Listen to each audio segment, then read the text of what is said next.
This is Queen Square in a conservation area in the centre of Bristol, one of Bristol's most valuable green public spaces.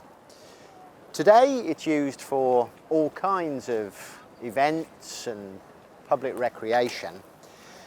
And it's difficult to imagine, but for most of the 20th century, a dual carriageway used to run diagonally across this square from that corner to that corner. It even used to run either side of this statue of King William. In the late 1960s, following the Buchanan report, there were plans to go even further and create a double ring of inner and outer ring roads around the city centre. Half of the floating harbour that you see here today would have been filled in to make way for the new roads. That plan caused a great deal of public opposition and was finally abandoned in the early 1970s. In 1990, the city and county councils published proposals to close the dual carriageway through Queen Square. At the time, the City Council was the planning authority for Bristol, but the County Council was the highway authority. Dave Johnson, who's now one of our colleagues at UWE, was the County Councillor with responsibility for transport at the time. Dave, where did the idea first come to the two councils to close this road? Okay, well, I think Bristol had a long ambition to shut the road here and to restore the square to its historic former glory, and they've been blocked really from doing that by the fact that they weren't able to shut the roads. That really came down to the county council. I got elected onto the county council in 1989, and luckily I shared a ward with the councillor from Bristol who was the chair of the planning committee on Bristol, and as we knew each other quite well and we had a similar agenda between the two of us, we tried to come up with a way in which both councils could work together to deliver this road closure and to get the traffic out of the square. So did you face any opposition or any barriers to this? Yes, one of the main barriers was really a lack of joint working between Bristol and Avon. So we set up a new joint committee to bring councillors and officers from both authorities together to come up with a joint agenda, and this was one of the proposals, and that really was the main stumbling block. But there were other problems. The bus company were violently opposed to the idea, as this route through here really took most of their buses down to South Bristol. They were very worried it would add hours and millions of pounds onto their running costs by the buses not coming through the square. So eventually a deal was done where the buses were routed around the inside of the square here, but the diagonal was closed, and they accepted that to start with. And then what happened?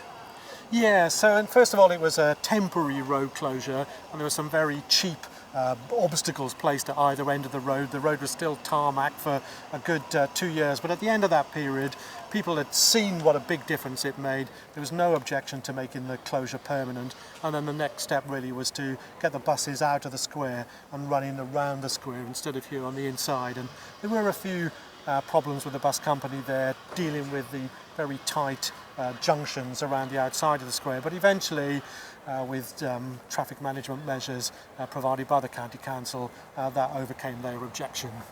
How did you get around the problem of the buses turning? Yes, well, originally the bus company wanted to demolish a not very attractive 1930s building just on the outside of the square there to make way for a big sweeping road that would go round there, but we said no, we didn't want that to happen, and so really we just staggered the junction and set the traffic lights quite a way back so that really essentially buses just take it in turns to negotiate that corner. So in the end they settled for that, and once everything calmed down, there really hasn't been any opposition, and people have seen what a wonderful proposal this really was. The reasons we discussed in the last section, predictions of traffic chaos following the closure of the road, never materialised.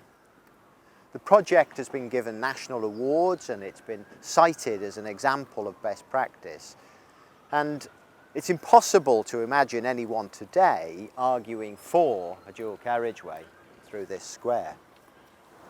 Although Bristol's inner ring road was never entirely finished, the parts of it that were built severed pedestrian access to several places, including this area of social housing, which was regenerated when the Cabot Circus shopping centre was built just over the other side of the road. This is what the area used to look like before then. This was a road open to through traffic and quite busy at times.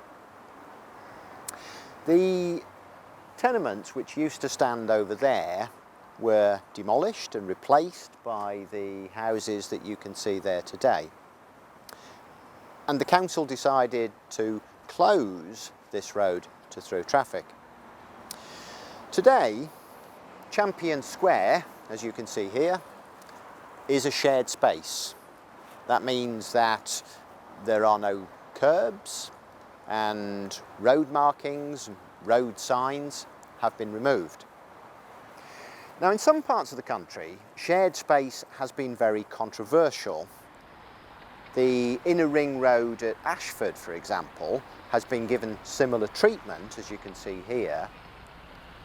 And in that location, in a place where traffic volumes are very high, that has created an environment which is very hostile to pedestrians.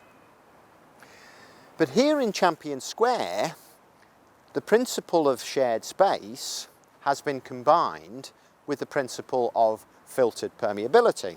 So, as you can see here, the road which used to be open to through traffic has now been closed to general motor traffic, but pedestrians and cyclists are allowed through.